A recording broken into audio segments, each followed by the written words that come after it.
En el nombre de Dios le damos comienzo a este seminario sobre metafísica de la misa. Les habla Rubén Cedeño desde Buenos Aires. Esto no es algo que inventé ayer. Este libro está escrito hace muchísimo tiempo. No me acuerdo cuánto, lo mínimo más de 30 años, que estoy realizando apuntes. Son apuntes personales, no son sacados de ningún libro, tratando de indagar qué hay, qué se mueve, tanto en los demás como mi persona, cuando vamos a la misa. Esto está en el libro Misa que acabamos de ver, pues la portada que está en ebook. Esto va a algo que ya la primera instrucción es comprometedora, pero no comprometedora con alguien, con una persona fuera de ustedes, ni el facilitador de metafísica, ni el confesor, ni el cura párroco. Esto es algo comprometedor con nosotros mismos. Participar conscientemente de la misa es hacer contacto directamente con el alma o Cristo interno. Si esto es así, que de hecho lo es, pero no lo es para todo el mundo, eso es muy importante. ¿Por qué? Porque para que esto pueda suceder, usted tiene que tener una preparación. Usted tiene que tener la buena voluntad, primero que nada, de acatar todo lo que hay que hacer para que durante la misa esto pueda suceder. Usted tiene que tener el conocimiento, la sabiduría de eso. Tiene que tener amor a esto, a la misa, a Jesús, a los santos. Hay un punto polémico, muy polémico, que también es un requisito, es la pureza. Pero generalmente se ha conceptualizado la pureza en el sexo. Tener o no tener sexo, no me voy a meter en eso, porque esta no es una actividad de educación sexual. Pero sí les puedo decir algo, sin meterme en ese problema tan candente, es tener una mente pura, es tener sentimientos puros, acciones puras, y dejaré al libre albedrío de cada quien el otro asunto de la pureza sexual. Hay que tener concentración en lo que está sucediendo. Usted no puede estar yendo a la misa y comentando con el que tiene al lado cómo se puso el sombrero, la que está en el otro banco, ni si se casó, se divorció, o es una prostituta o no es. Hay que tener también mucho misticismo, mucha devoción. Y algo que la Iglesia Católica tiene, pero que cantidad de veces es irrespetado, el orden ceremonial. La misa, toda desde que comienza hasta que termina, es una sucesión de un orden ceremonial.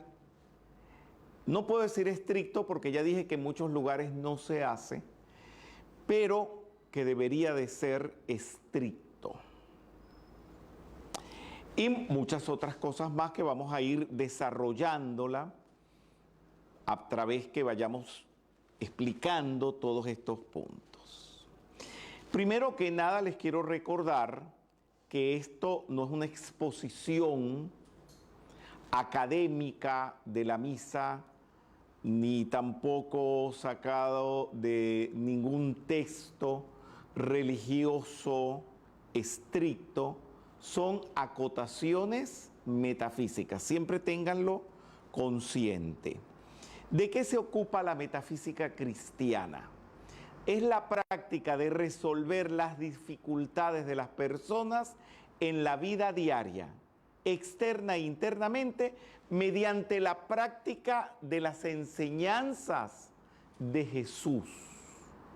Cuando nosotros hablamos del Cristo en metafísica, es como que si tuviéramos a Jesús dentro, pero no románticamente, no ilusoriamente, y mucho menos, por supuesto, nominalmente. Así yo tengo a Jesús. Después se van a tomar café con leche a la esquina y se olvidaron que tenían a Jesús por dentro. Bien, no. Ya vamos a ir a ese punto. La metafísica cristiana también se ocupa de la interpretación simbólica de la Biblia. No es leer la Biblia como está escrita, sino qué simboliza cada uno de los asuntos que están allí escritos. Por supuesto, la enseñanza de Jesús, sus apóstoles, sus santos, y de aquí y de allá sacamos a veces acotaciones de los evangelios apócrifos. ¿Dónde tiene las fuentes la metafísica cristiana? En la interpretación simbólica de los evangelios canónicos.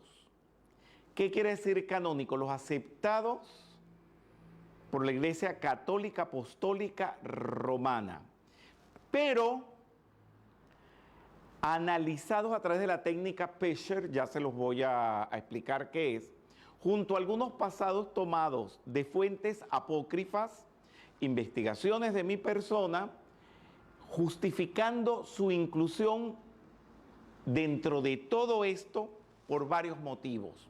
¿Por qué están incluidos dentro de la metafísica cristiana? Miren qué curioso. Primero que nada, por su hermosura. O sea, aquí va una dosis con un porcentaje tremendo del sentimiento, de lo bello que es la misa, lo bello que son los pasajes de Jesús, lo bello que son pasajes de la Biblia, lo bello de la vida de los santos, lo bello de los templos. Quiero que vayan por allí, porque primero que nada el sentimiento lo conquista todo. ¿Y esto por qué lo digo?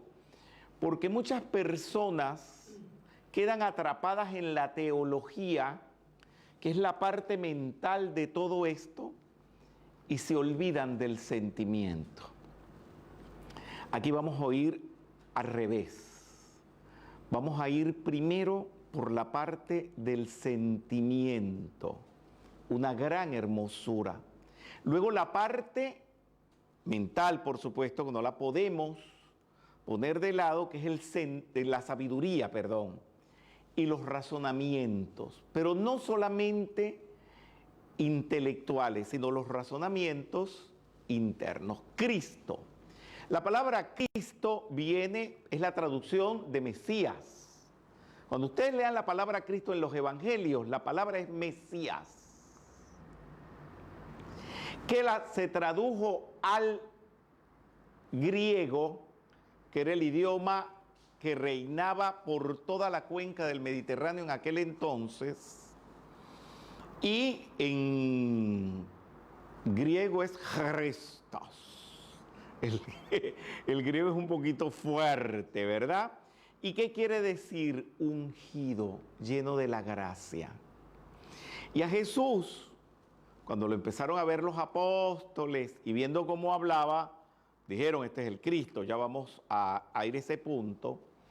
Le atribuyeron a Jesús esa palabra, que es una palabra que solamente se le da a seres que tienen el toque de la divina gracia o son parte de la divina gracia. Y esta palabra, como Mesías, no Cristo, la acuñó por primera vez San Pedro, se la acuñó por primera vez San Pedro a Jesús. Cuando Jesús preguntó y le dijo, Jesús preguntó, ¿y quién crees tú que soy? Y San Pedro le respondió, el Mesías, o el Cristo, dicho en griego. Hoy en día usted agarra cualquier Biblia, lo que te va a poner el Cristo, pero esa no fue la palabra que se utilizó. ¿Qué es entonces el Cristo interno? Es la conciencia activa de poder, sabiduría, amor y divinidad de Jesús dentro de cada persona. Si esto es una realidad, pero fíjense cómo se los voy a decir. Si esto usted lo toma como la realidad que es, tendríamos que pegar un frenazo con unos muy buenos frenos, que no resbale el auto, y detenerse allí, porque les estoy hablando de algo que va a ir por encima de tu profesión, por encima de tus intereses externos, de tus títulos, para algunos, por encima de la familia y de todo lo externo. Porque si esto es cierto, la vida nuestra, al tomar conciencia de eso, tiene que depender de este asunto. Y no ser un asunto de los días domingos, cuando se van a misa, o cuando es el día de este santo o de la otra virgen, para ir a la iglesia, y en esa hora o media hora, lo que dure la misa, ocuparse de eso. Esto tiene que ser un asunto las 24 horas del día. O sea, el asumir una vida crística no es algo deportivo. Es algo serio. Y le estoy hablando a personas viandantes, no sé si entienden lo que es viandante, los que andan por la calle, como somos todos nosotros, como también a los que se han consagrado a esto, que pueden ser los sacerdotes. Y esto del Cristo interno, quien habla de eso, pero de una manera estupenda, es San Pablo. Vosotros sois el templo de Dios. Pero no lo oigas y lo repitas como un loro. Si eso es así, lo primero que hay que hacer es empezar a respetar a cada persona. Y cuando dice vosotros sois o ustedes son, no son solamente los buenos, sino cuando vamos a las cárceles, los ladrones, los estafadores, los criminales, ellos también tienen su Cristo, que no lo tienen a flor de piel, que no se les ve, pero lo tienen. Se ha acuñado por allí una palabra metafórica, tienen el Cristo dormido. Pero se puede conseguir con la técnica Pesher, buscar la parte de los evangelios que se refiere a eso, es cuando Jesús, entre comillas, porque nunca murió, está muerto y está en el sepulcro. Hay personas que llevan ese Jesús en el sepulcro, que llevan al Jesús descendiendo a los infiernos. Eso tiene un significado según la técnica Pesher. ¿Qué es el Cristo en el infierno? Es la gente de la calle sufriendo por las pandemias, sufriendo por el hambre, sufriendo por los desamores, por los abandonos de la pareja, sufriendo por unos padres tiranos, sufriendo por tantas cosas.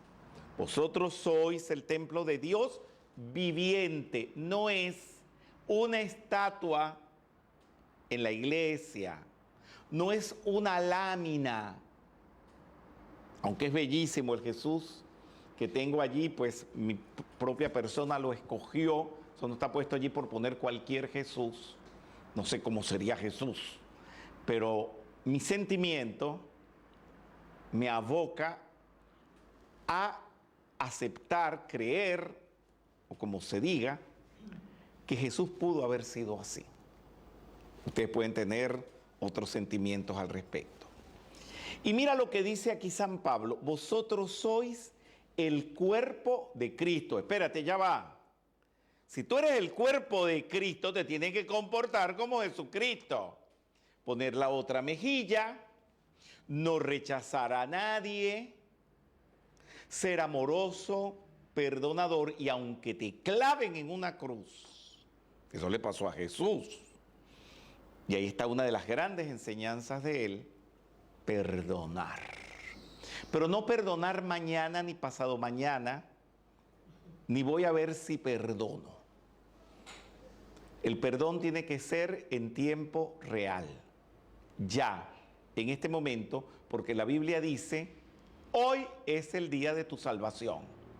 No es a la noche, no es mañana por la mañana, ni a mediodía, o cuando fulano haga tal cosa y cuando fulano haga lo otro, lo voy a perdonar. No.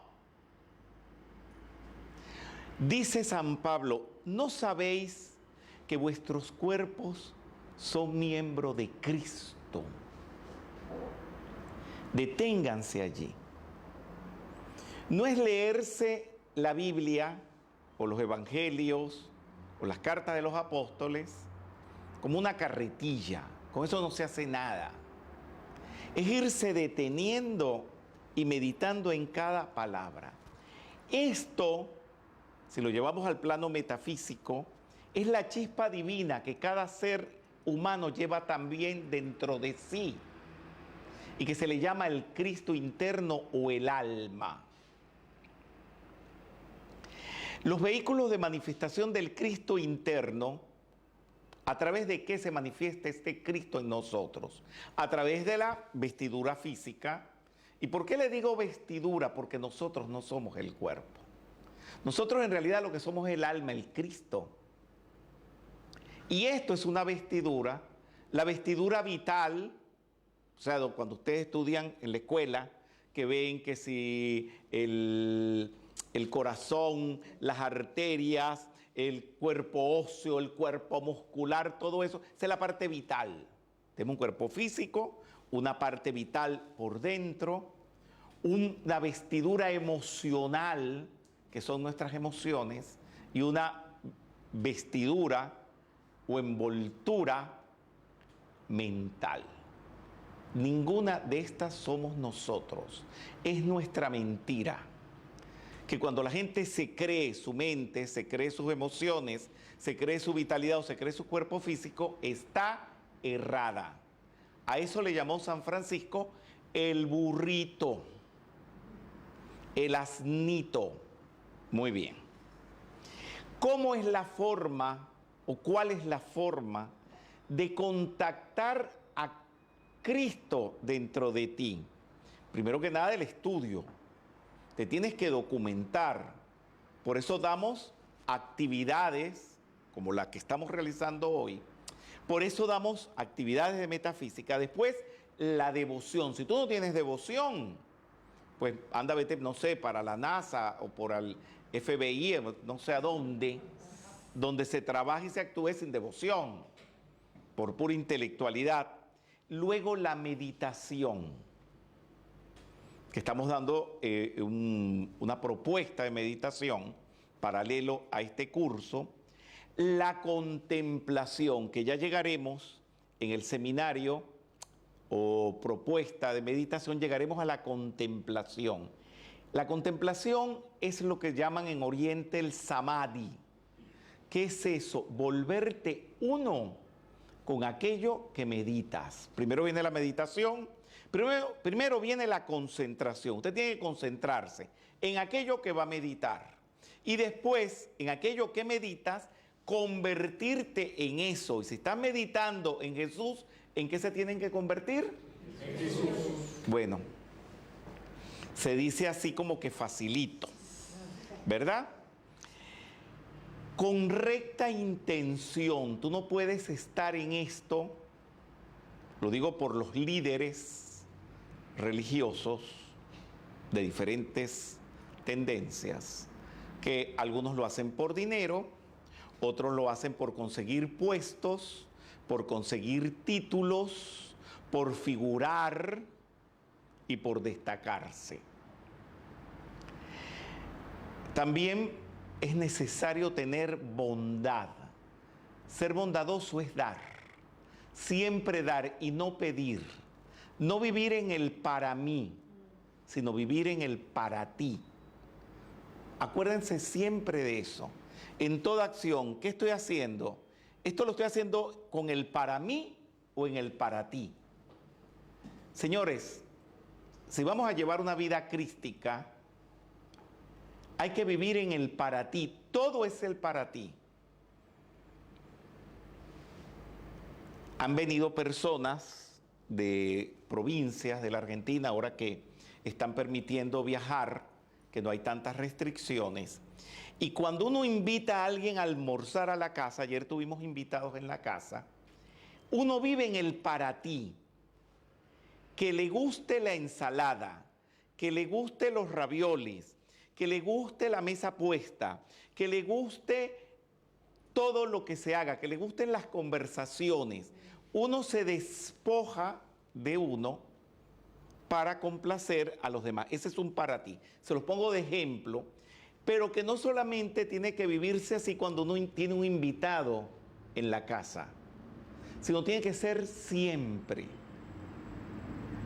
Si ustedes están aquí reunidos, el aforo permitido por el gobierno a esta altura de lo que estamos viviendo, esta actividad tiene que ser en el para ti, para que tú oigas, para que tú entiendas, para que tú cantes, para que tú te rías, para que tú te regocijes. Y por supuesto, para contactar al Cristo se necesita una gran dosis de compasión.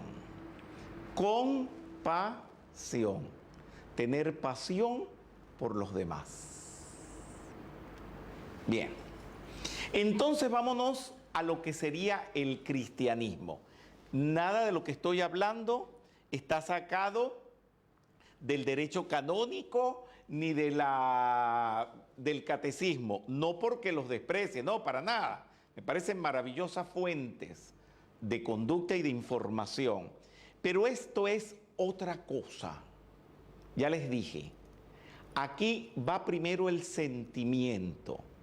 ¿Qué es el cristianismo? La práctica de carácter religiosa basada en las enseñanzas de Jesús, sus apóstoles, sus santos y la Biblia. Es una práctica. No es decir soy cristiano como decir soy del Balsa, ¿verdad? O soy del partido tal o del partido cual y sigues para adelante comiéndote la pizza. No, porque es así.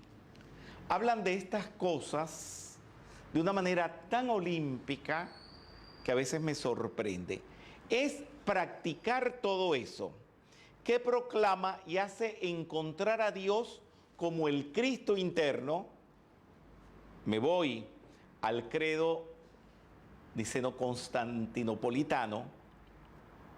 Dios, Cristo es uno en esencia, en adoración, en gloria con Dios mismo.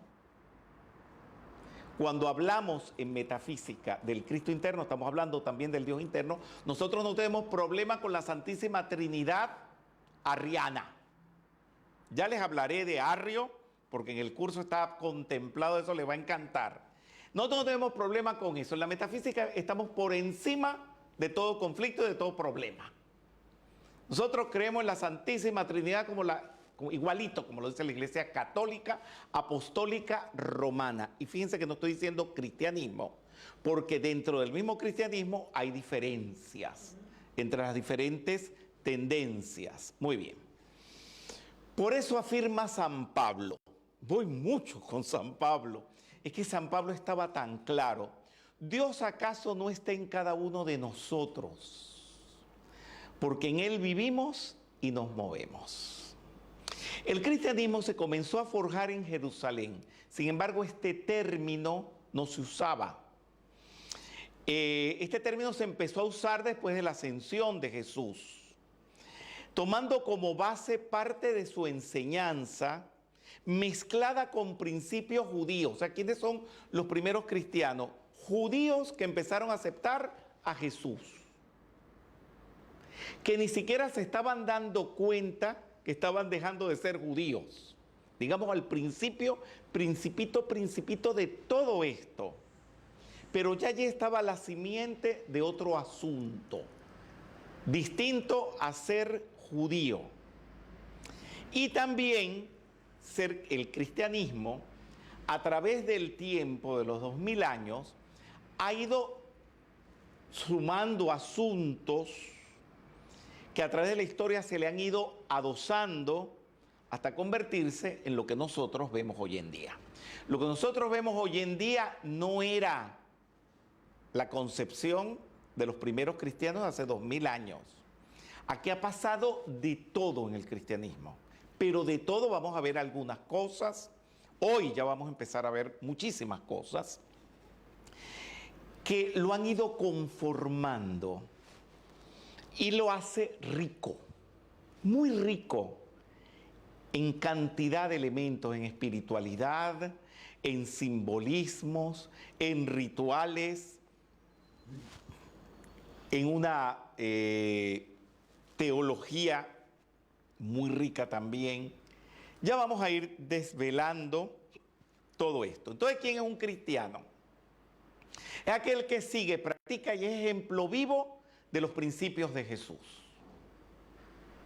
De buena voluntad, de sabiduría, de amor, de humildad, señores. El asunto es terrible, porque los mismos que se dicen cristianos pecan de orgullosos, porque el solo hecho de que la señora muy emponjada, llena de joyas, que está saliendo de misa de 11 el domingo, diga, yo soy católica apostólica romana, y se lo restriga a los demás, y allí no hay humildad. Cuando hablamos de humildad, estamos hablando, como decir un ejemplo, San Pedro de Alcántara. Mi persona, que es muy amigo de estarlos llevando a ustedes a esos sitios para que respiren esas vivencias de esos santos, les debo llevarlos a donde vivió San Pedro de Alcántara, para que respiren, asuman esa actitud. Es la negación de la personalidad. Si tú eres católico, apostólico, romano, que se te vea sin necesidad de decirlo. Porque cuando ya lo dices, lo pierdes. ¿Por qué? Porque pierdes la humildad. Y sobre todo la capacidad de perdón. Que las venganzas grandes de la historia lamentablemente se ven entre personas que, entre comillas, se dijeron cristianos o católicos, no perdonan y tienen frasecitas acuñadas: yo perdono pero no olvido. Eso es mentira. El que perdona, olvida. Para ser un buen metafísico, primero hay que ser un buen cristiano. Esta frasecita la acuñó mi persona después de muchos años en la metafísica, viendo que si no se ponen en práctica los principios de Jesús, usted es un mal metafísico. Y me perdonan si son metafísicos judíos, si son metafísicos islámicos, que los hay. Pero aquí hay que romper las fronteras entre religiones, y así como de vez en cuando puedo hablar del señor Gautama Buda y de una enseñanza y de una postura lógica, espiritual, que él propone, en este momento es el momento de decir, de hablar de las posturas que tenemos nosotros que asumir, que las asumió Jesús, y nos toca hacerlo porque, repito, Para ser un buen metafísico, primero hay que ser un buen cristiano. La palabra cristiano fue acuñada por San Pablo un tiempito después de la ascensión del Maestro Jesús. La palabra cristiano aparece por primera vez en el libro Hechos de los Apóstoles del Nuevo Testamento, de la Biblia, donde dice Bernabé salió en busca de Saulo. Saulo es San Pablo. O San Pablo, y apenas lo encontró, lo llevó a Antioquia, donde los discípulos por primera vez recibieron el nombre de cristianos. Bien, esta es la frase que ya se la comenté. ¿Qué es la técnica Pesher? Es un nombre que se da en hebreo a la interpretación simbólica de los pasajes de la Biblia. Esta técnica, no voy a decir que se puso de moda, porque nunca se ha puesto de moda, ni que se empezó a conocer porque casi nadie lo sabe. Encontré, yendo a Jerusalén, a donde dicen que vivían los esenios, le encontré que los investigadores en Qumran la usaban. Resulta que sin usar esta palabra, Emmett Fox, el maestro de metafísica de Connie Méndez, y Connie Méndez usaban la técnica pero sin decirle nombre, que era interpretar pasajes de la Biblia. Les doy un ejemplo. Atravesar el Mar Rojo. No voy a decir si Moisés lo atravesó o no lo atravesó.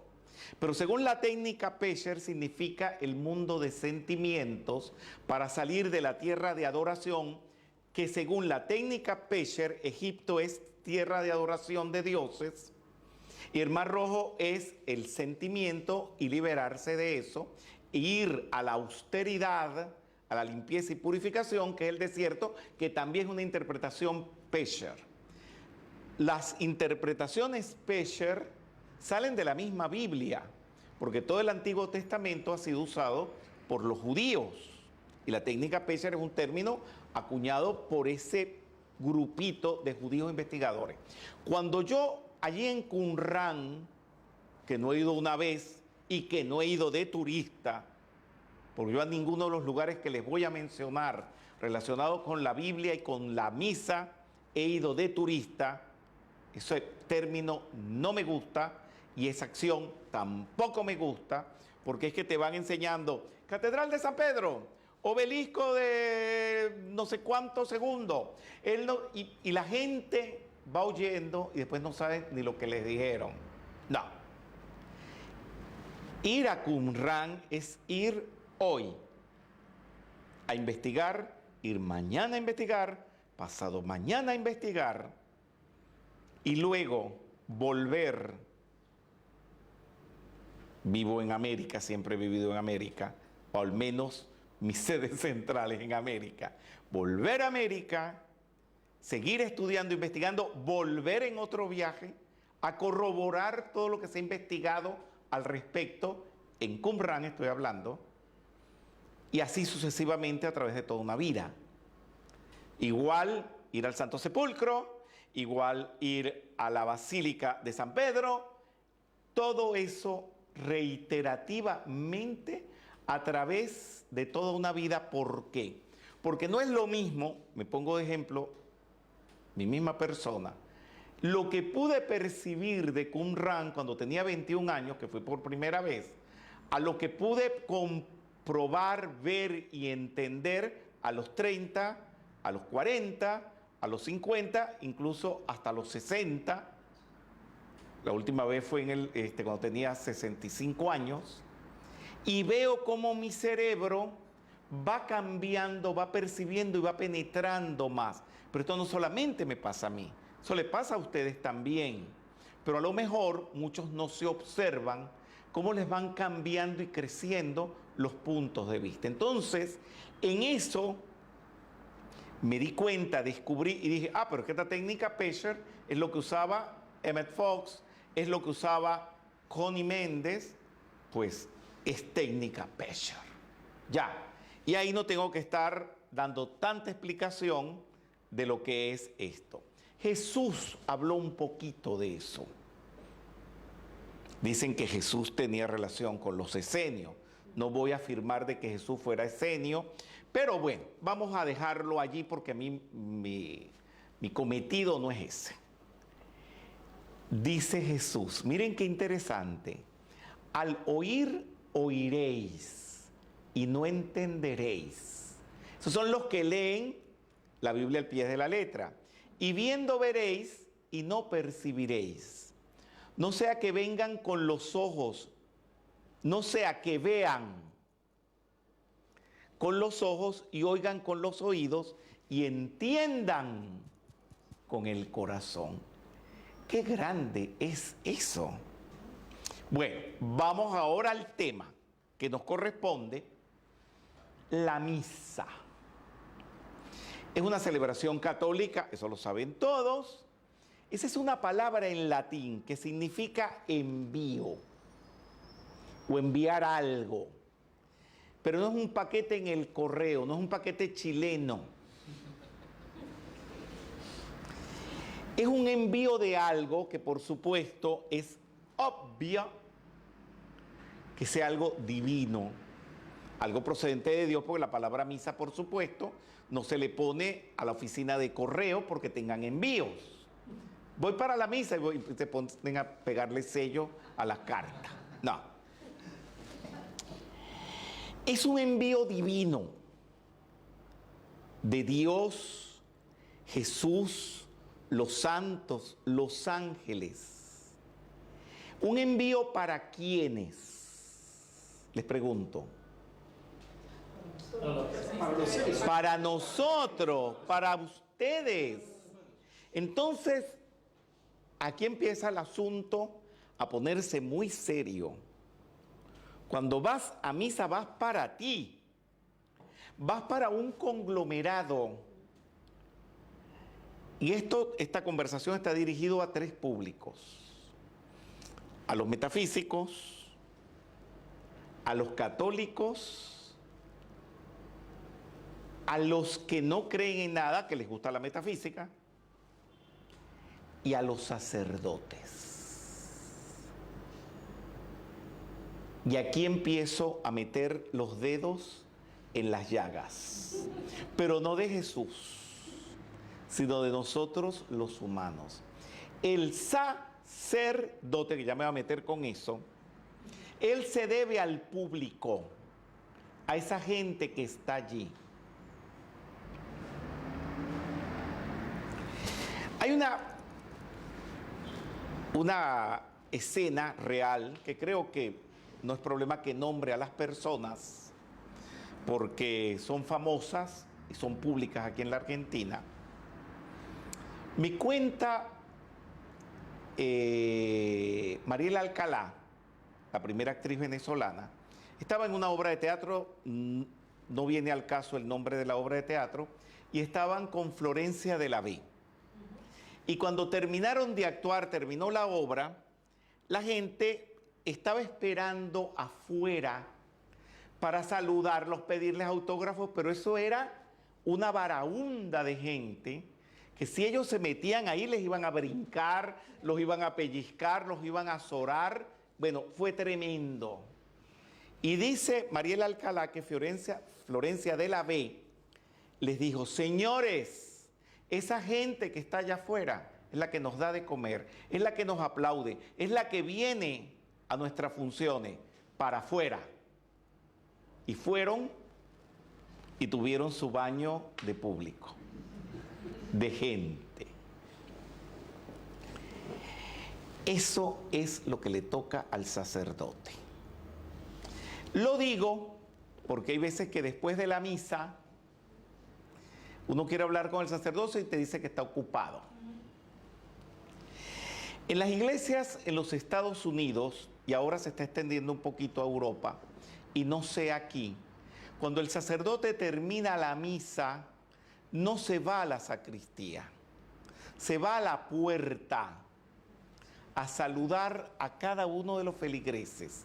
Y no solamente a saludar, sino la gente le dice cosas, el sacerdote les pregunta por la familia, por el hijo, por el sobrino, por el perrito, porque lo he visto. Porque él se debe a la gente. Eso no es que dije la misa y me voy para mi sacristía y que los demás pase lo que pase. No. Porque es un envío. Y el sacerdote forma parte de ese envío. Y ese envío es para ustedes. Y si eso es para ustedes, ahora les narro lo mismo al revés. Si el sacerdote no sale a saludarte, pues vamos a la sacristía a saludarlo. Y que cuando el sacerdote no sale, mi persona siempre voy a la sacristía. Y algo bonito busco que decirle. Qué buena homilía, qué linda misa, qué ordenado, porque él se supone, entre comillas, que ese envío era para mí. Y que me lo estaba dando él. Yo no puedo terminar la misa y darle la espalda al altar y a la iglesia y a todo e irme como Pancho para su casa. No sé si van copiando todo este asunto. Es un envío, es una entrega de protección, de fe, iluminación, amor, belleza, misticismo, prosperidad, alegría y perdón. Todo eso lo vamos a ir viendo. Son 13 actividades que vamos a tener, donde el que participa tiene la oportunidad de perdonar sus faltas y la de los demás, contribuir a incrementar su salud, la misa da salud, su prosperidad, después vamos a ir viendo todo eso detalladamente, su paz, su armonía y hacer contacto con Dios dentro de sí. Miren que no les estoy poniendo a Dios en el altar, ni se lo estoy poniendo en Jerusalén, ni en Lourdes. Aquí, es aquí mismo. La misa está enmarcada dentro del rayo violeta, que estoy hablando ya de metafísica, que es el orden ceremonial, el perdón, la transmutación, y del rayo oro rubí, que es el rayo del misticismo, la devoción y la prosperidad. Acuérdense que el título del seminario se llama Metafísica de la Misa. Voy a estar constantemente entrelazando metafísica y misa. Seguimos. Bien. La misa en la historia. Los detalles del ritual de la Santa Misa se gestaron a través de la historia. O sea, la misa que usted va a oír el domingo no es igual a la que se hacía hace 50 años atrás. Ni tampoco, bueno, sí, a lo mejor ya de 50 años para atrás, 100 años para atrás, 150 años para atrás, eran más o menos parecidas. Pero sí, les aseguro que no es igual a la misa de los primeros cristianos. La esencia se mantiene, pero no las formas. Ha ido cambiando en cada concilio, se han ido poniendo de acuerdo los sacerdotes, la Santa Sede, todo ese aparataje maravilloso para actualizar, modernizar, cambiar e interpretar algunos asuntos. Que por supuesto después se lo atribuyen al Espíritu Santo, pero que el Espíritu Santo también, como el Cristo, está también dentro de la mente de cada persona, que son las ideas luminosas, los conceptos luminosos que las personas pueden tener cuando son puros, son nobles, etc. Muy bien. La lengua de la misa. Aquí ya vamos a meternos más profundamente. No sé si se están dando cuenta que estamos como en capas, profundizando un poquito más cada vez. La misa se oficiaba originalmente en arameo, imagínense ustedes. Les recuerdo, arameo era el idioma que habló Jesús. Se sabe bastante hoy en día de arameo, pero no tanto. Se han perdido muchos asuntos porque el hebreo es una evolución del arameo. Siempre todo lo que les diga, acuérdense que hay teorías que se pueden oponer a lo que estoy diciendo, contradecirlo, pero más o menos para que ustedes tengan idea. Yo no estoy hablando ni técnicamente ni científicamente, yo le estoy hablando al pueblo. Y hablo para que el pueblo me entienda. Y así me están entendiendo.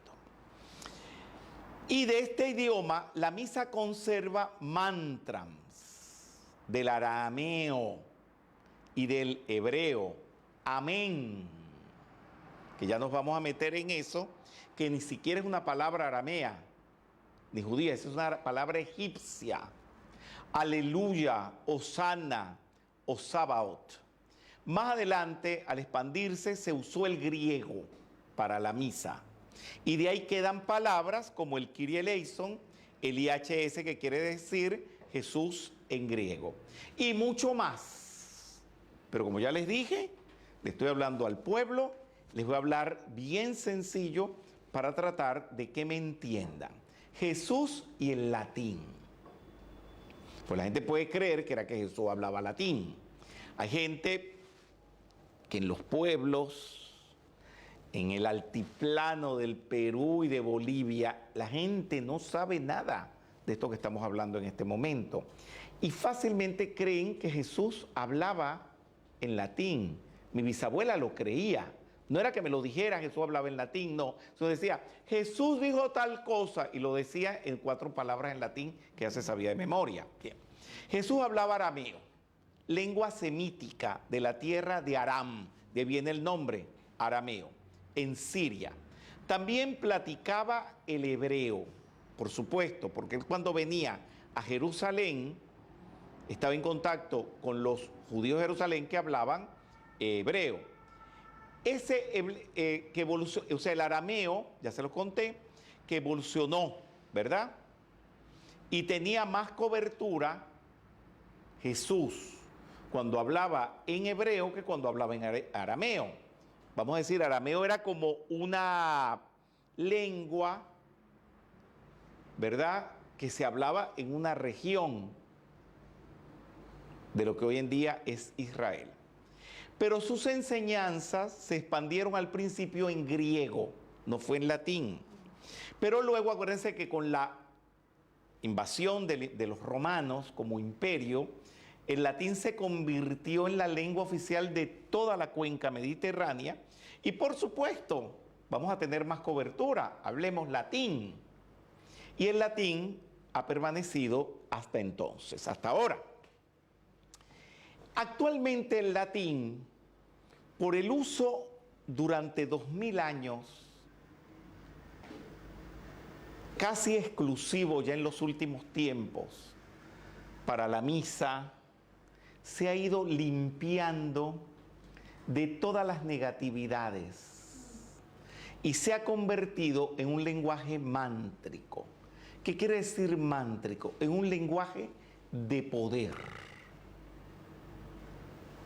¿Se acuerdan de Alí Baba y los 40 ladrones? Que él iba a una cueva y decía, ábrete sésamo, y se abría. Eso es un mantra. Una palabra de poder que produce un efecto. Pero en realidad, más que todo, la palabra mantra se usa en el sánscrito. Pero hay palabras mántricas en hebreo, en griego, vamos a seguir hablando de eso. Al convertirse en lengua litúrgica, comenzó a cobrar un efecto mántrico, aunque también se usa para muchos términos científicos. El latín se hablaba desde 1000 años antes de Jesús. En la antigua Roma ha cambiado mucho el latín. Por ejemplo, hay el latín culto, que es el que hablaban los césares. Yo no sé hablar latín, pero el poquito latín que hablo, yo hablo ese latín. A diferencia del latín eclesiástico. Y se diferencia de las pronunciaciones de algunas letras distintas. Ya después también vamos a seguir hablando de eso. Y también está, sí, podemos hablar de esos dos latines, pero esto nació en el Lacio. Y a esta raíz, palabra Lacio, una zona que hoy en día se puede visitar, digo yo el punto exacto.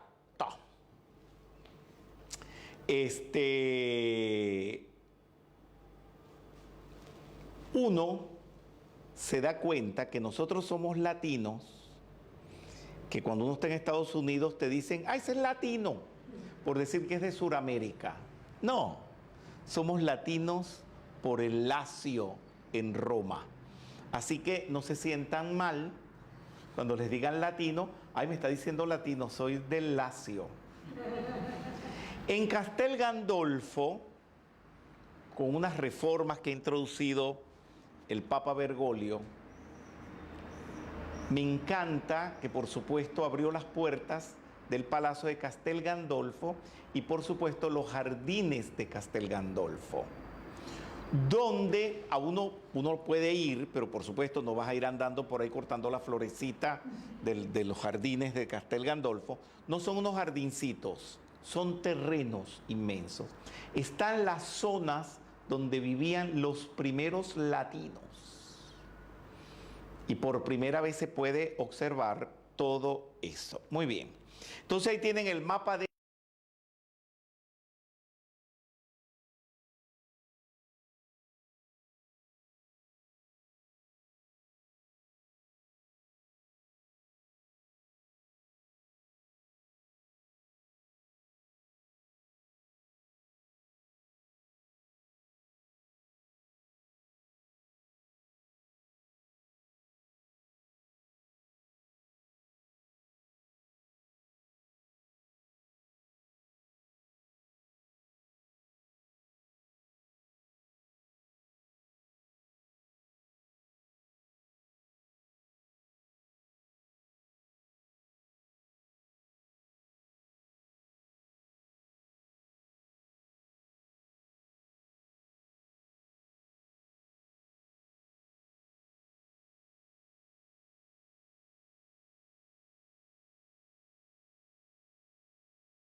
¿Por qué? Porque puedes... Se cortó un... Vamos pues.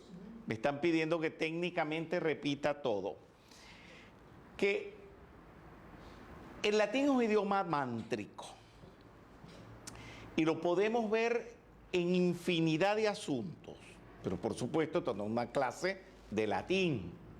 No me voy a poner a darle todos los ejemplos. Les voy a dar uno solo. Pero uno que me gusta porque yo lo uso. Bien. Y está en la medalla cruz de San Benito. Dije que unos dicen medalla San Benito, otros dicen cruz de San Benito. Yo le puse medalla cruz de San Benito. No sé si a algún otro se le habrá ocurrido hacer eso. Y allí encontramos de un lado, la lucecita se ve, ¿verdad? Sí. que es VRSNST.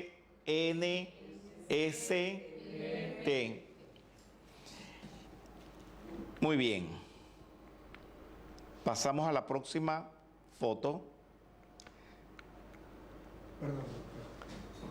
Si se puede hacer manualmente. Ok. ¿Se acuerdan cuando les dije las letras? V, R, S. Eso quiere decir va de retro Satanás o Satana. Bien. Si tú dices eso, sabiendo lo que estás diciendo, si tú dices eso, con el poder que eso contiene, si tú dices eso pensando en Dios, en el Cristo, no hay demonio que se resista. No me lo creas. No les voy a decir pruébalo, porque después van a salir por ahí por la calle a buscar un poseso. Y después van a decir, ¿qué te pasa? No, que Rubén me mandó a buscar un demonio por ahí en el curso de misa. No quiero que vayan a hacer eso. Pero si alguna vez están en necesidad, pueden hacerlo. Yo me acuerdo, ¿a usted no le importa que yo le eche historias de la vida real? No sé, Fernando, si tú estabas con nosotros una vez que fuimos a Glastonbury, donde se dice que está el grial que usó Jesús, y no teníamos reservación de hotel, y conseguimos una casa muy antigua, medieval, y conseguimos habitación para todos, y la señora que nos atendió dijo, señores, lo único que aquí salen fantasmas. ¿Qué me ibas a decir? Era una posada del siglo XII. Una posada del siglo XII. Yo pensé que en esa época no estaba muy de moda, como ahora, que uno alquila palacios en Inglaterra con fantasmas incluidos. No. Señores, bueno, nos vamos cada quien.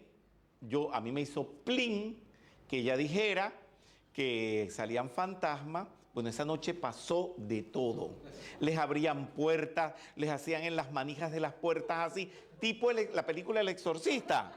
Bueno, ahí le pasó a cada uno de todo, pero yo pues tengo mi fe en Dios, en mis maestros, en mis santos, y estaba tranquilo.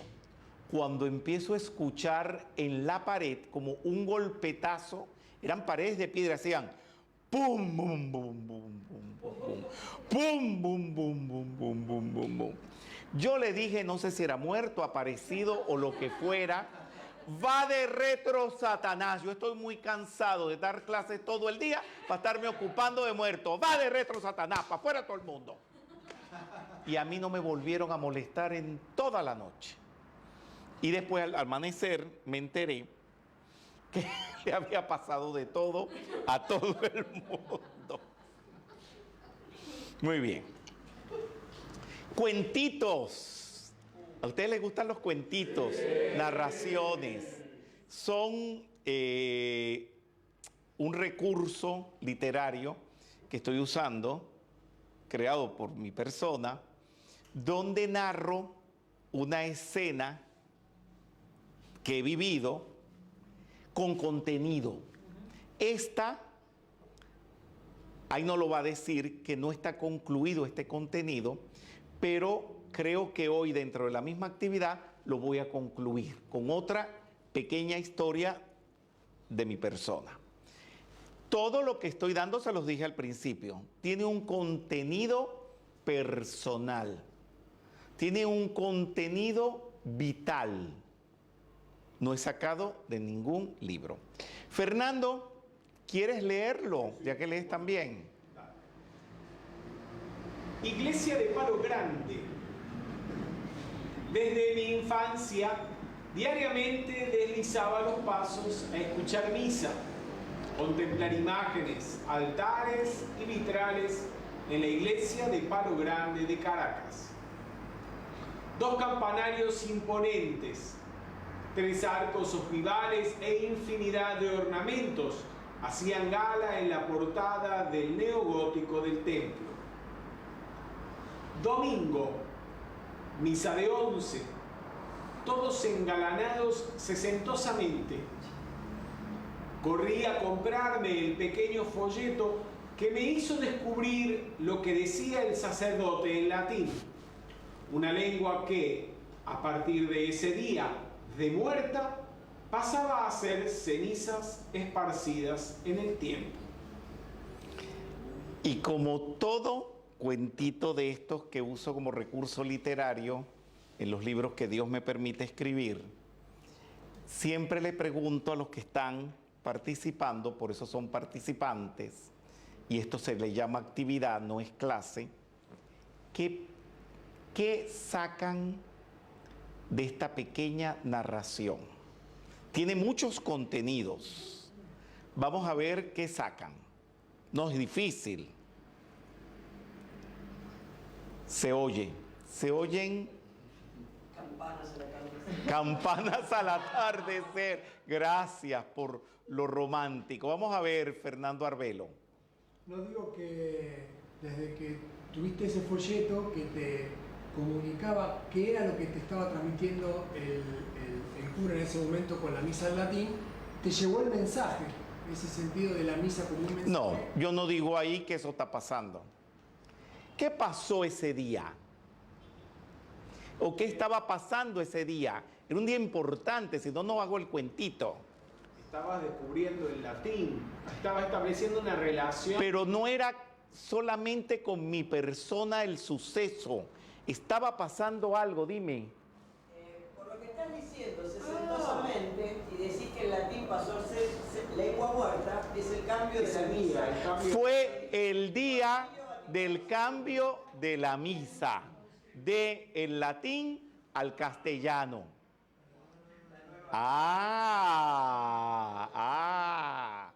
Y también tengo otro trasfondo, pero ese no van a llegar. Y si me pongo a preguntarles, no llegan. Pongo neogótico. El gótico es un estilo, que ya lo vamos a ver en algún momento, muy antiguo, de la Edad Media. Pero esto es para asociar también que estaba ese día cambiando la misa. ¿Van entendiendo? Sí. Y entonces que la misa, siempre se dijo que el latín era lengua muerta, y dije, pasaba a ser cenizas esparcidas en el tiempo. Pero esto no se va a quedar allí. Hoy mismo en la actividad voy a tener otro cuentito de estos que va a complementar esto. ¿Seguimos? Sí. Pues esta es la iglesia de Palo Grande, estilo neogótico. Aquí mi persona aprendió a oír misa.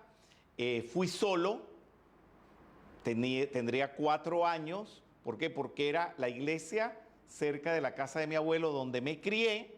Y yo no me acuerdo cuándo fue la primera vez. Sí me acuerdo siempre solo. Nadie me llevó de la mano. Y estoy yendo allí a misa.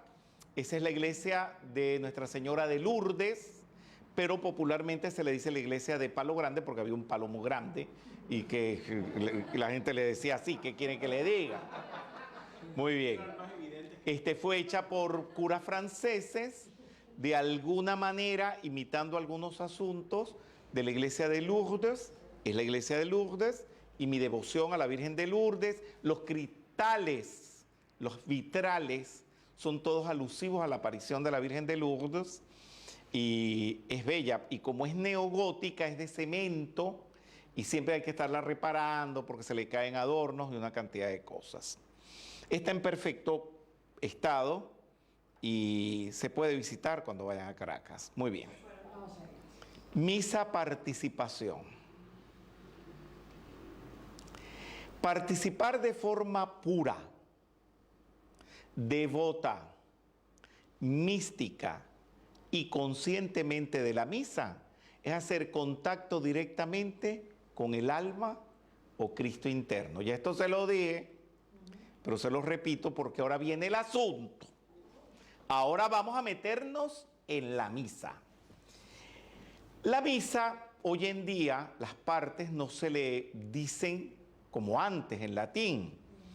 Y tú te pones a ver todas las partes de la misa, hay diferentes nombres para referirse a lo mismo, ¿no? No hay diferencias en los contenidos, sino como se dicen aquí, como se dicen más allá, pero todo es siempre lo mismo. Vamos a ver lo primero que sucede en la misa. Es la entrada del sacerdote y oficiantes. Puede ser el sacerdote, pueden ser diáconos, pueden ser monaguillos. Nosotros, hoy en día, pues, dentro de la Orden Bonaerenses de Santa María de Buenos Aires, también entramos, por un lado entre el sacerdote y los caballeros y las damas, hacemos una procesión. Esa entrada, porque si vamos a estudiar la misa, la vamos a estudiar completa, y son 13 actividades. Si el sacerdote es muy espiritual, y yo hago esta salvedad, si es muy devoto, extremadamente puro físicamente, emocionalmente y mentalmente, su aparición vendrá acompañada plena de ángeles y santos. Incluso atraerá la presencia del Maestro Jesús. Seres que acudirán a presenciar la Eucaristía y bendecir, colmando de espiritualidad la feligresía y todo el recinto que es la iglesia, que también nos vamos a meter con eso. Esto no es cualquier cosa, pero para que esto se pueda producir, el sacerdote no puede estar comiendo helado de chocolate y apartarse el helado de la boca y decir, voy a decir la misa. Él tiene que estar en estado de concentración, meditación y contemplando esto que dice aquí, para que eso se pueda producir. Si no, son esas misas que usted va y el sacerdote lo que hizo fue leer. Y usted pasó por la misa, pero la misa no pasó por usted. Y el sacerdote terminó su misa, ¿verdad? Eso, como termina cualquier cosa, eso nosotros en el canto y cualquiera en su profesión lo puede decir. Yo puedo cantar un lied de Schumann sin sentimiento. Die Lotusblume Einstein. Es un lied que habla de cómo florece la flor de loto.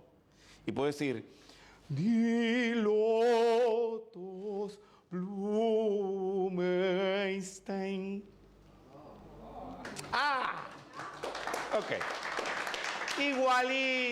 Igualito.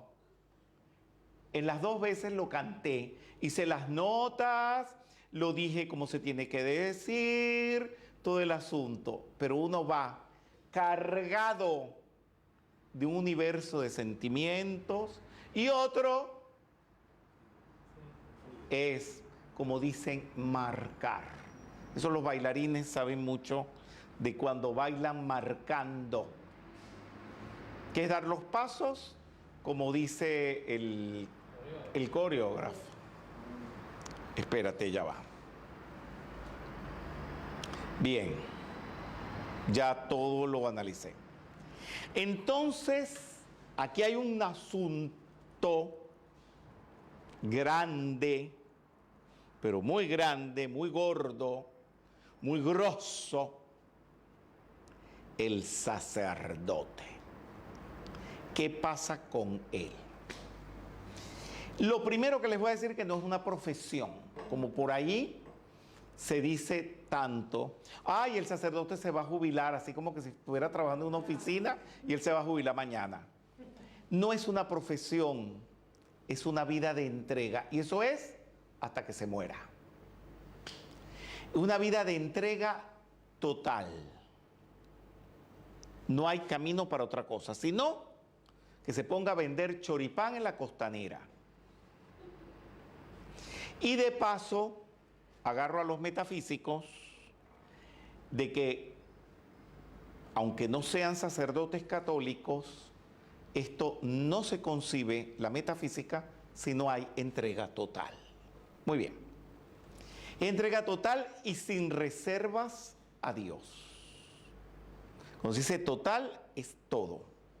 Un ministerio ejercido por aquel que voluntariamente, nadie lo puede obligar, con verdadera vocación siente y tiene el poder de transmitirle a la humanidad, oye, esto es comprometedor, los dones sagrados.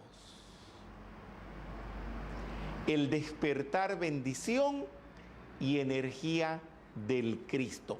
Él tiene la responsabilidad de hacerte despertar en ti, en toda su feligresía, el Cristo.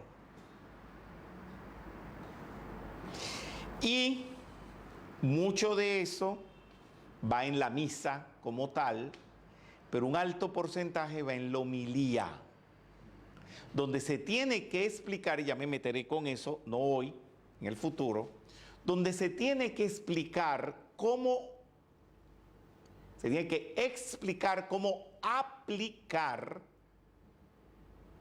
los principios de Jesús a tu vida, que la mayoría o muchos no lo hacen. Hay quien lo hace. Bien. Sacer, vamos a descomponer la palabra, proviene del latín y quiere decir consagrado. Y el dos quiere decir dote. El que consagra, el que da, el que traspasa la dote. Por supuesto, es obvio que esa dote es sagrada, divina, es de Dios. Vamos a ver el sacerdote católico oficial de la Iglesia Católica Apostólica Romana. Es aquel que ha recibido esta ordenación de alguien que la posee, heredada sin ninguna traición a la sucesión apostólica. Lo voy a explicar más adelante. No me acuerdo en cuál de todas las actividades que voy a dar, pero lo tengo ya con fotos y todo este asunto, o no sé si aquí mismo. Sí, es el día que voy a hablar de la iglesia de San Pablo Extramuros. Ahí está metido todo eso. Bien.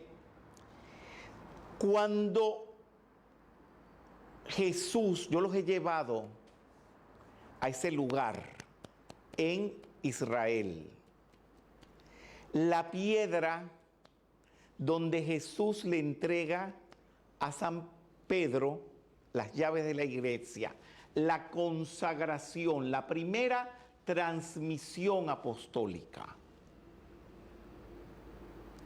San Pedro se la transmite a los demás apóstoles, obispos, etcétera, y eso ha seguido una línea de transmisión que hasta hoy en día se mantiene. No me voy a meter con otras denominaciones cristianas, porque eso es meterse en algo peligroso, no porque sea malo, sino porque tiene muchas informaciones y pueden protestar, digo yo, en cuanto a lo que vaya a decir mi persona, y no me quiero meter en problemas con nadie. Eso lo tienen los que suceden a los apóstoles de Jesús.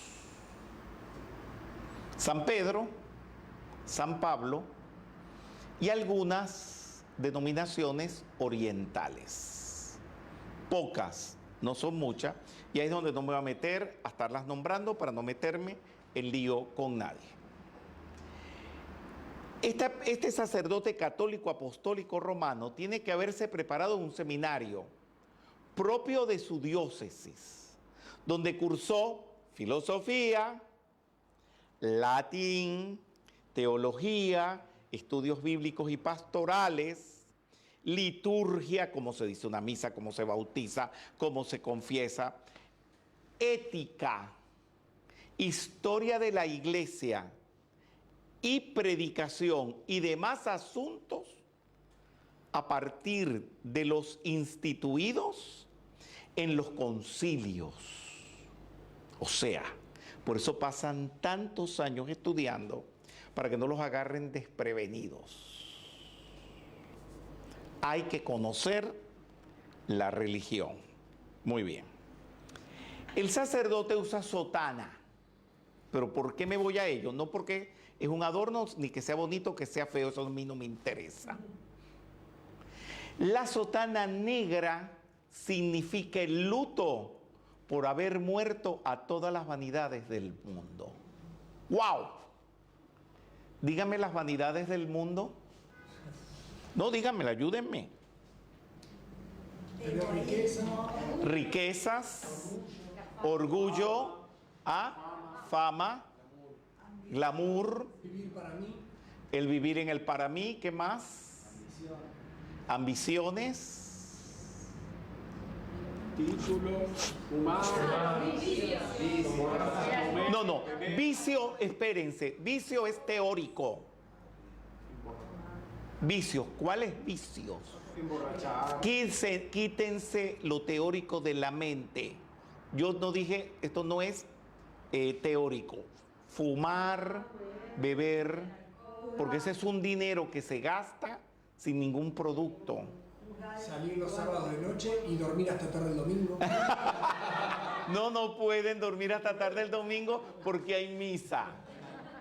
Bien. No me voy a meter en la vida privada de los sacerdotes que no hacen eso. Solamente me voy a ocupar durante todo el seminario de los que se portan bien.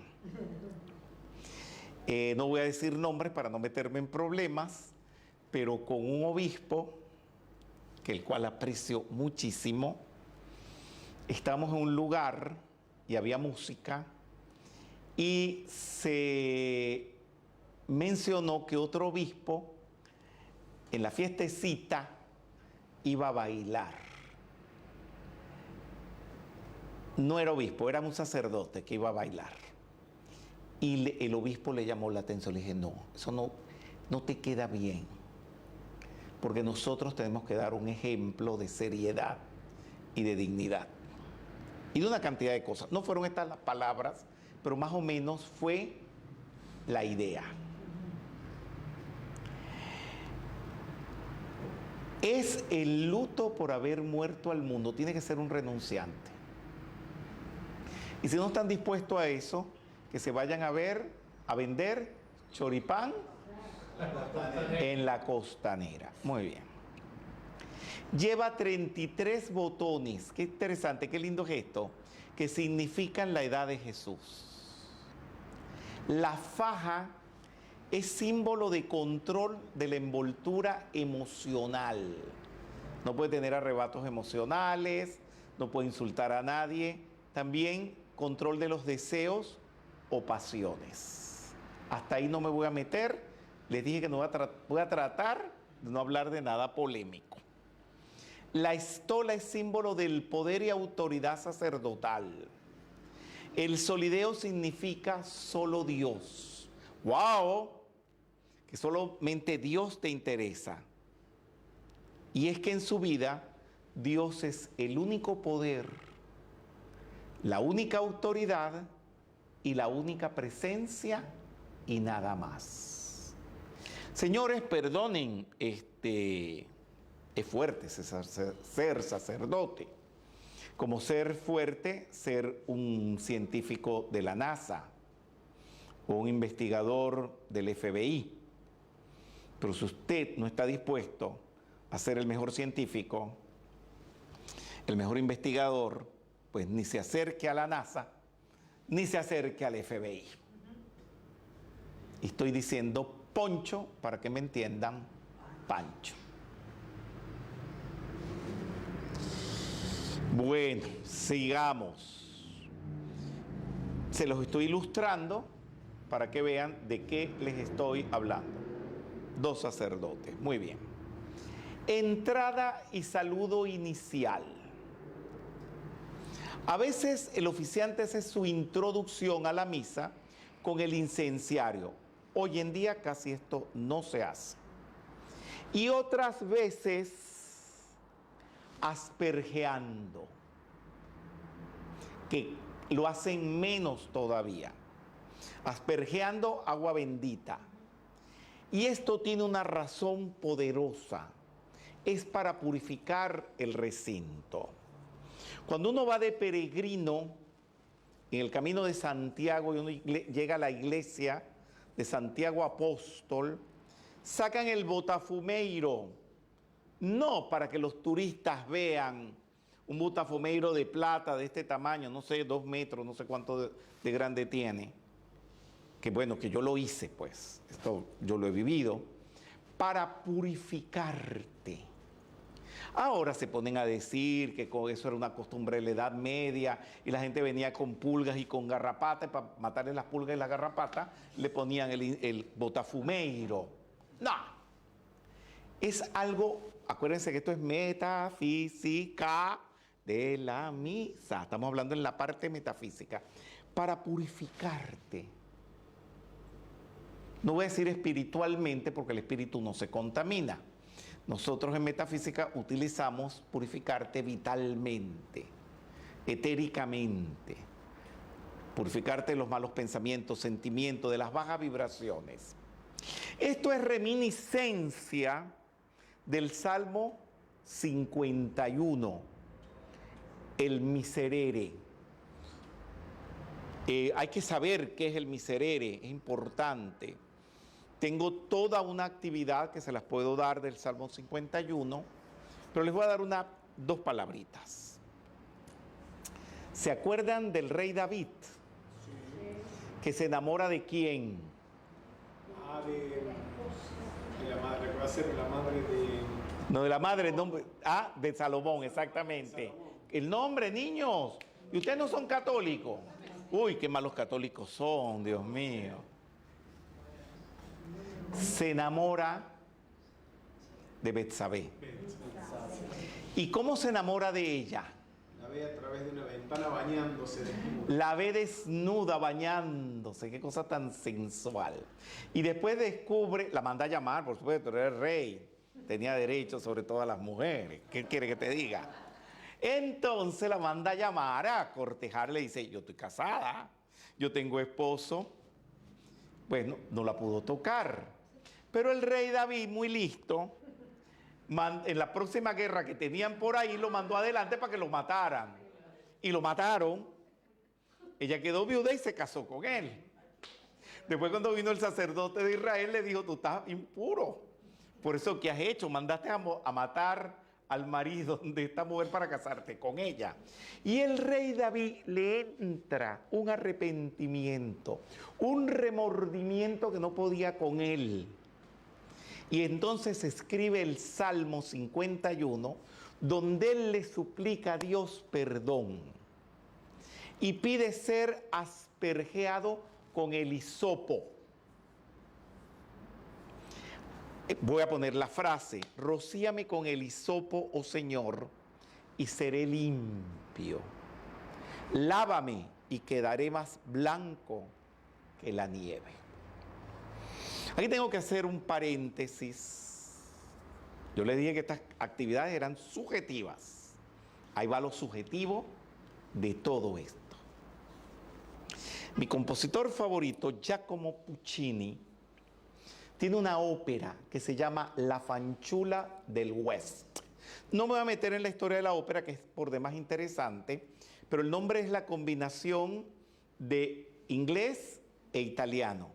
Trata de una mujer llamada Minnie que vive con vaqueros en el lejano oeste, por eso se llama la fanciulla, o sea, la muchacha del lejano oeste o del oeste dorado, pero aquí se dice lejano oeste. Vive con estos vaqueros que son terribles. Perdonen que me faltó explicar esta foto. Esto es lo que hace la purificación.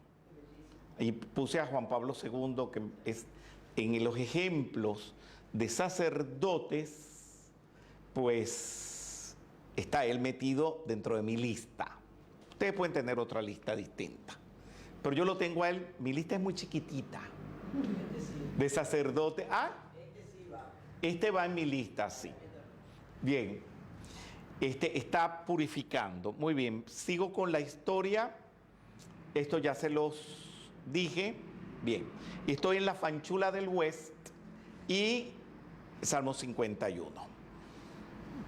Esta mini está con estos vaqueros, allá hay ladrones, fascinerosos. Estamos en el primer acto de la ópera de Puccini. Y Mini agarra la Biblia, dicho en italiano, que se dice tan lindo, y ella educa a los vaqueros. Dentro de tanta maldad, tanto robo, pasa de todo, el banco, hacen estafas, eso es un desastre. Pero ella, a lo largo de toda la ópera, va a ser gala y ejemplo de este salmo. Pero ella lo lee en el primer acto y después tiene actitudes que se desprenden de ese salmo en el segundo y en el tercer acto. Yo les quiero poner ese fragmento de la ópera. Cuando ella está con estos patanes y coge la Biblia y les va a hablar de el perdón del pecador como la propuesta que les hice con la historia del rey David y con su esposa. Déjame ver porque tengo más cosas. Esta es la carátula. Uy, no. No, papá, la última versión que te di, yo tenía todo el texto en italiano. Es que esta mañana puse el texto en italiano porque la audición no está muy buena, o sea, no se entiende mucho en lo que vamos a oír. De todas maneras, me puedo ir a pie, si fue por algún accidente técnico. ¿Sí? ¿Está o no está? Un segundo.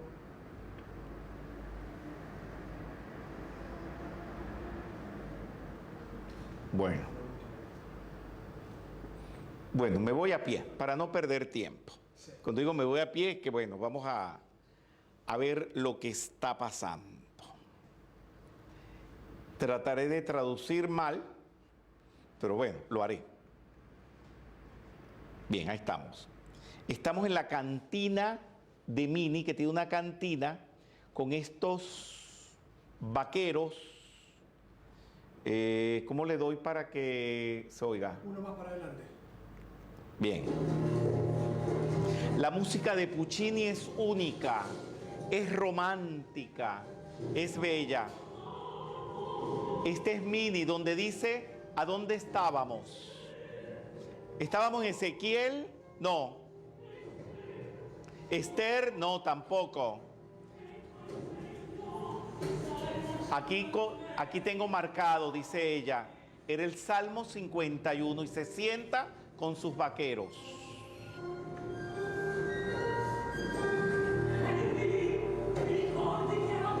Eddie, ¿quién era el rey David? Y dice, era un rey de los tiempos de antes que agarró una mandíbula de asno y entonces todos se están burlando de él. Y le dijo, qué confusión, le dice ella, súbemelo por favor. Ahora vamos a leer, oigan señores, en italiano es bellísimo,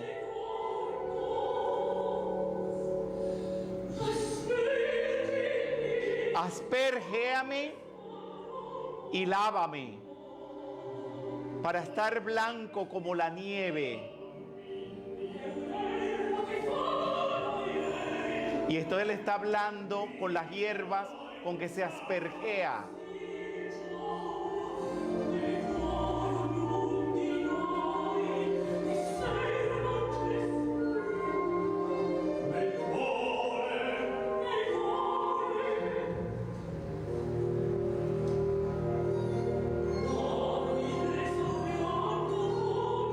Lávame y estaré limpio como la nieve. Y pon dentro de mí un corazón puro. Y renuévalo para ser un espíritu elegido. Miren la música que pone Puccini tan bella. Ahora va a hablar ella. Muchachos, no hay en el mundo un pecador que no tenga una oportunidad de llevar una vida de redención.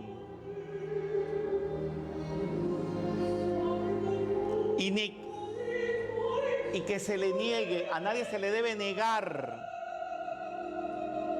esta suprema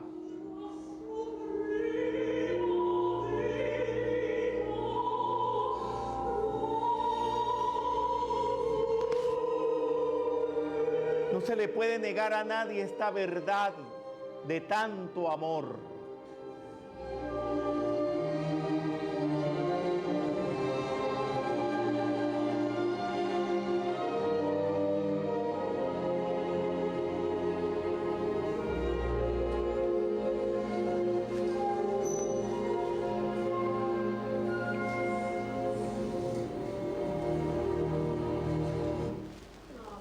De esto es que quiero que ustedes se impregnen.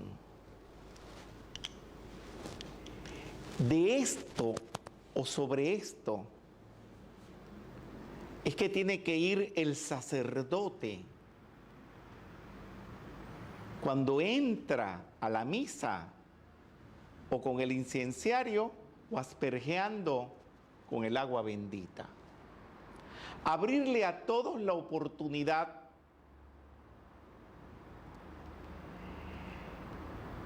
de redención. Y ese es el propósito de la misa. Les puse el ejemplo de Mini en la Fanciulla del West de Puccini, porque está con vaqueros, pecadores. Esos vaqueros es la feligresía. ¿Qué quieren que les diga? Y esa Mini que lee eso tan hermoso con esa música tan bella de Puccini es el sacerdote. Y hay una frase que se las dije, se las iba traduciendo a medida que la iba diciendo. No hay en el mundo un pecador que no tenga una oportunidad de redención. Y que se le niegue esta suprema verdad con tanto amor.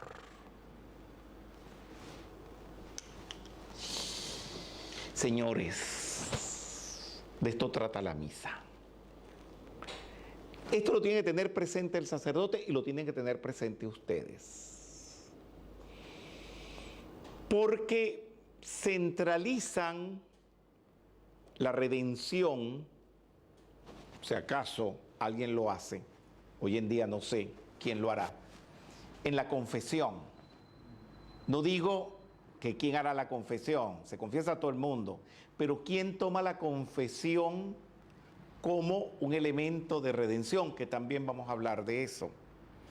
Eso va a venir cuando les dé el requiem. Vamos a hablar de eso, que es muy importante.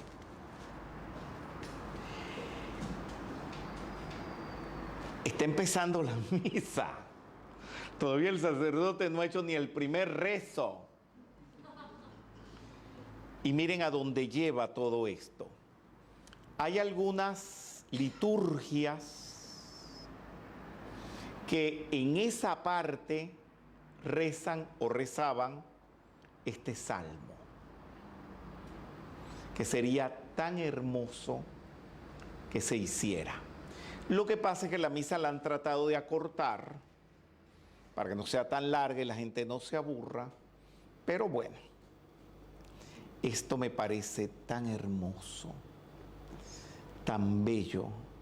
Y Puccini, que tenía un sentimiento tan religioso, escribió una ópera a las monjas, hizo Sor Angélica, que también en algún momento hablaremos de ella, porque tenía una tía monja y él le llevaba estos fragmentos de esas óperas que él componía a la tía monja, y la monja, y se los tocaba en el piano, en el convento, y todas esas monjas felices, el gran compositor, ya como Puccini, poniendo fragmentos de religión en sus óperas. Muy bien. Vamos a pasar ahora a un tema un poco mundano, pero que no es mundano, que son las joyas en la misa. Es reconocida la utilización de cuarzos y metales como el oro y la plata en las transmisiones electrónicas. De esto hemos hablado. La radio, las computadoras tienen cuarzos. No sé si ustedes saben que, por ejemplo, los alambres de oro para las audiciones, para los micrófonos, son mejores que los de cobre y los de otros metales, igualmente los de plata. O sea, el metal es un transmisor de energía y las piedras también. En una cuantía infinita actúan en las transmisiones de las energías espirituales también. Por eso los sacerdotes en Israel usaban un pectoral con 12 piedras. Debí habérmelo puesto hoy. Yo tengo uno. No del tamaño que usaban los sacerdotes. Son con piedras preciosas. Se los voy a enseñar. Es bien interesante. Porque es una manera de atraer la energía. Esta parte, que voy a hablar de la misa, no sé si en los seminarios lo hablan, pero es importante. Yo hoy me puse el rubí estaba en el pectoral. Rubí, de ahí viene la palabra Rubén, que es una palabra hebrea, palabra quiere decir rubí, y también quiere decir tal como lo ves. Y es la piedra de la religión católica, entre otras piedras también, como lo es la amatista. Bien. Por eso, desde siempre los sacerdotes han usado joyas y se han enjollado en las iglesias, las iglesias y miembros de la feligresía. Aquí tengo que hacer un paréntesis, porque la gente vive criticando que por qué hay tantas riquezas en el Vaticano. Señores, vayan a la casa del Dalai Lama, allá en el Tíbet, no sé si me han acompañado a los viajes, para que vean que también está lleno de oro, piedras preciosas, porque son materiales dúctiles, transmisores de energía. Y la gente, por supuesto, dicen, ¿y por qué el Vaticano no reparte todo eso entre los pobres? Yo estoy de acuerdo con ellos. De verdad, ¿por qué no se le reparte todo eso a los pobres? Vamos a darle la Pietà de Michelangelo a una Villa Miseria. Le vamos a dar la Capilla Sistina a otra Villa Miseria. ¿Qué van a hacer con eso? Nada. No, ¿cómo que nada? ¿Cómo que nada? Ah, vamos a arrancarle, vamos a cortarle la mano a la Virgen para venderlo por decir que era de Miguel Ángel. Y van a destruir una obra de arte. Se van a comer los 2 pesos que le den por el ojo de Jesucristo que le sacaron a la estatua de Miguel Ángel. Van a ponerse a cocinar en la Capilla Sistina, la van a ahumar, se va a perder y ellos dentro de un par de días van a tener hambre otra vez y el hambre seguirá. Así no se soluciona el hambre en el mundo. Así que se queda el Vaticano con sus riquezas y que se quede el Potala donde vivía el Dalai Lama también con sus riquezas. Con eso no se va a remediar el hambre del mundo. Además que dentro de todas esas joyas está parte de la historia del arte, sobre todo del mundo occidental, que es maravilloso. Muy bien. Si necesitan una clasecita de el poder de las joyas, vamos a hablar. El oro canaliza al Padre y al Hijo. La plata a la Virgen María y al Espíritu Santo. Vayan copiando. La voluntad de Dios a través del lapislázuli y el zafiro azul. Me acuerdo de la tumba de San Íñigo, San Ignacio de Loyola, en Roma, en la chiesa del Gesù, que todas en lapislázuli. Él era un santo de poder, de fuerza. Bueno, le pusieron lapislázuli. La sabiduría divina a través del topacio. El amor divino con rosa de Francia y la rodocrosita, que es una piedra argentina. La pureza, ascensión y asunción del diamante y el cristal de cuarzo. La verdad espiritual y curación a través de esmeraldas y el jade verde. Devoción, misticismo, provisión divina y paz a través del rubí y del granate. Misericordia, perdón, ceremonial a través de la amatista. Los obispos usan mucho las amatistas. Muy bien. Bueno, aquí tengo esta foto de Benedicto XVI usando joyas. Lo criticaron y dije, bueno, ¿de qué papa no han hablado mal? De todos. Pero bueno, miren, no es el pectoral que usaban.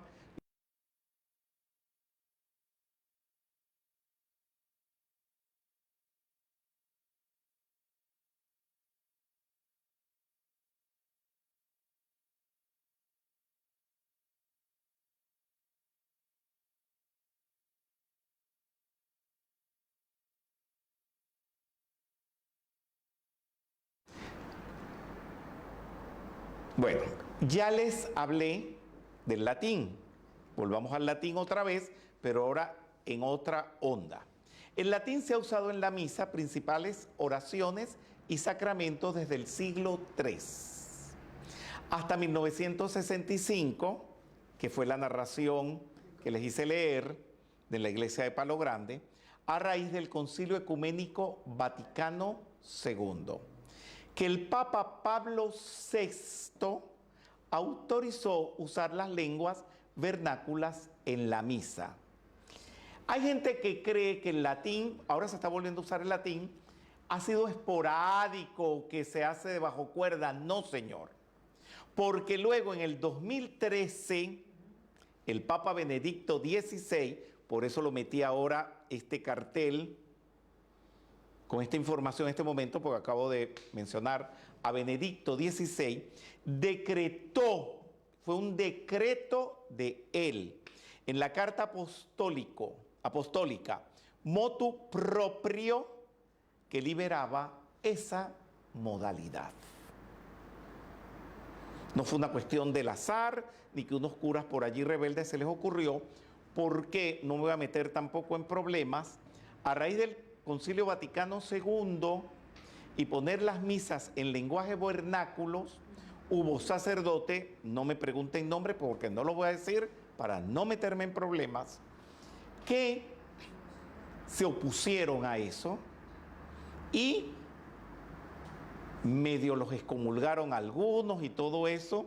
Ahora están otra vez fumando la pipa de la paz con ellos, pero me parece muy bien. Y hoy en día queda un poquito al libre albedrío de algunos sacerdotes hacer misas en latín. Personalmente, cuando voy a la prelatura, al Opus Dei, que también lo critican bastante, pero a mí eso no me importa. Yo me meto allá en el Opus Dei, a la sede, y allá hay como un búnker, tienen una iglesia como románica, pero por supuesto moderna, ¿no? Pero al estilo románico, ahí hacen unas misas en latín divinas.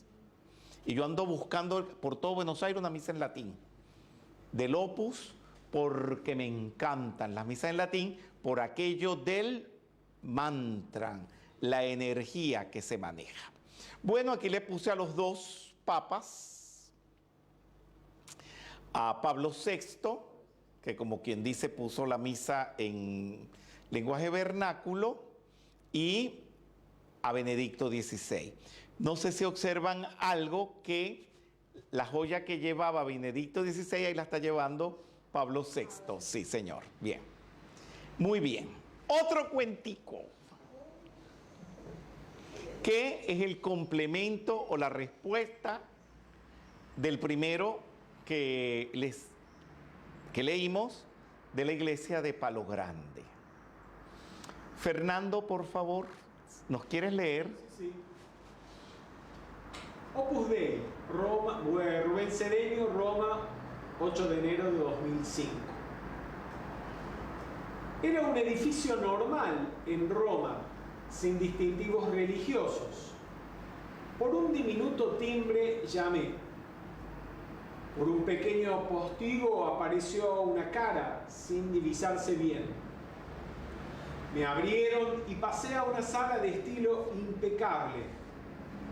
Un joven educado y bien vestido me llevó por un pequeño laberinto de pasillos y escaleras limpísimos, de arquitectura y decoración en perfectos acabados.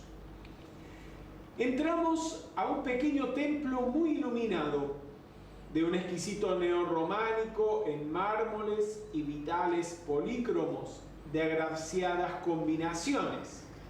Habían ornamentos en dorado y plata. El altar atesoraba en un hermoso sarcófago el cuerpo de San José María de Balaguer. El joven me invitó a la misa. La celebración fue en latín y volví al deleite que desde mi niñez no disfrutaba. Rebosé de felicidad y regocijo espiritual. Un tesoro vuelto a descubrir. Se oyen comentarios. ¿Qué pueden decir? ¿Qué sacan en limpio?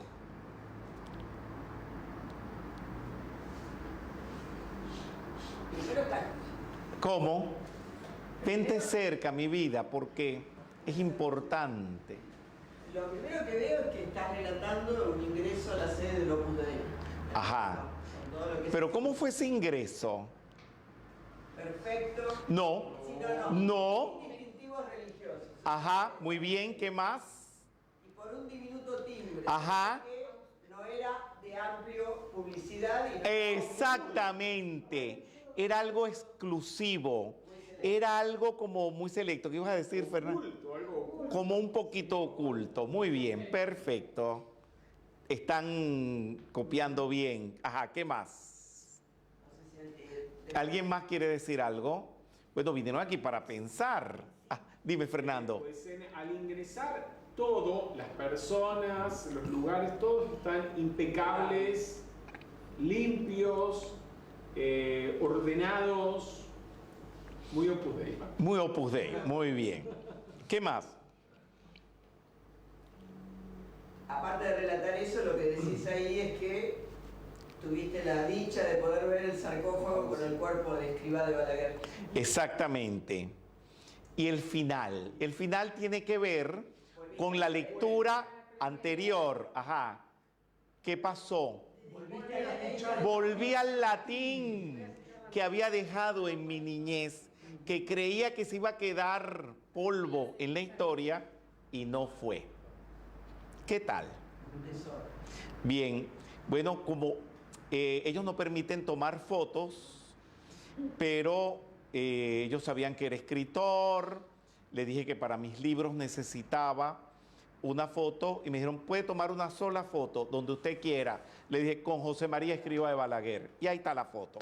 Yo sé que esto no es publicidad, yo sé que esto no es turismo, lo hice con todo el respeto de mi vida. Bueno, ahí está, esa es la pequeña iglesia, bueno, pequeña, no, regular, neorrománica. Y dije dorados y plateados, por no decir Oro y plata. oro y plata, para que no me vinieran a cuestionar, ah, no, pero es que tal cosa no era de oro. Bueno, puse oro y plata para no meterme en problemas. Muy bien, ya estamos llegando a la coda de la actividad. Les volví a retomar el latín para terminar, porque se empieza a usar el amén. El amén es una palabra mántrica de origen egipcio, tomada de la entidad llamada Amón, Amón-Ra, considerado el gran sol espiritual central, el origen de todo, y que al pronunciarla trae la presencia de Dios. Esto no solamente es un concepto, una idea católica, sino viene desde el antiguo Egipto. ¿Cómo llega a nuestros días? Acuérdense que los judíos estuvieron presos como esclavos en Egipto. Ahí tomaron muchas cosas, ya hablaremos también todo lo egipcio que asumieron los judíos y que lo ha tomado como herencia la Iglesia Católica. Y dentro de eso está la palabra el amén. Se usa para aceptar y cumplir lo dicho en una oración. Cuando tú dices amén, es así sea. Te vas a morir, amén, y caes de platanazo muerto. ¿Me entiendes? Vas a ser millonario, amén. Ya saben. Ok. El amén es el yo soy aceptando de la metafísica, o yo acepto. Fue adoptada por los judíos y oficializada en el cristianismo por el Papa San Clemente en el siglo I. Estamos hablando de los albores del cristianismo. ¿Quién era Amón-Ra? Ya les expliqué. Es una entidad del panteón egipcio que significa lo absoluto. Es la parte visible de Dios y se le adora como un disco solar. Eso también tiene mucho por allí, no me voy a meter ahorita en esos temas. Ya estamos finalizando, ya nos hemos pasado creo de 1 hora de actividad. Oye, vamos para 2. Muy bien. El Papa San Clemente. El tercer Papa llamado San Clemente, después de Lino y Cleto, a finales del siglo I fue el que estableció el uso de la palabra amén para finalizar las oraciones. Este Papa conoció a San Pedro y a San Pablo. O sea, estamos hablando de los orígenes, o sea, Papa de lujo, pues. Original. San Clemente instruía: el que se conserva puro no se enorgullezca de ello, porque la pureza es un regalo gratuito de Dios y no una conquista nuestra. Ay, no, es que son tremendos. Muy bien, seguimos. Y para finalizar, tengo que finalizarlos con música. Vamos a escuchar el amén del Mesías de Händel. Händel es un compositor alemán del barroco, pero que se fue a Inglaterra, se hizo famosísimo como músico de los reyes y compuso esta obra, déjenme decirlo, esto se lo dictaron los ángeles, Dios, Jesucristo, porque le escribió en menos de un mes una obra tan larga y tan compleja que podría haber tardado 1 año, 2 años, 3 años, y encima de eso, con una calidad musical impresionante, que lo más famoso del Mesías es el Aleluya, que cuando el rey de Inglaterra lo oyó en el estreno, se puso de pie. Y por eso hoy en día, no sé si lo hacen aquí en Argentina, pero yo fui educado en las salas de conciertos que cuando se canta el Mesías y se oye el Aleluya, hay que ponerse de pie, como escuchar el himno nacional. Pero no vamos a escuchar el Aleluya, sino el amén, que es tan grande, tan valioso, con tanto contenido espiritual, y lo escogí para concluir la actividad de hoy, el amén del Aleluya de Händel. Bien.